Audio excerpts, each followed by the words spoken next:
तर मुसळधार पावसामुळे सिंधुदुर्गच्या वालावल गावामध्ये दरड कोसळली। सुदैवानं कोणतीही जीवितहानी झाली नाहीये। दरड कोसळल्यानं मात्र इतर घरांना धोका निर्माण झालाय। कोडाल तालुक्यात सुरू असलेल्या मुसळधार पावसामुळे वालावल येथील मुहूर्तळी वाडीमध्ये दरड कोसळल्याची घटना घडली।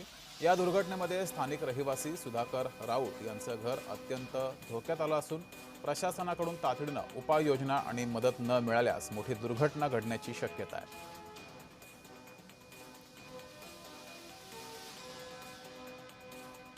मम्मी घरात काम करत होती। त्यानंतर तिला वाटलं की माती पडते म्हणून ती बाहेर आली बघायला।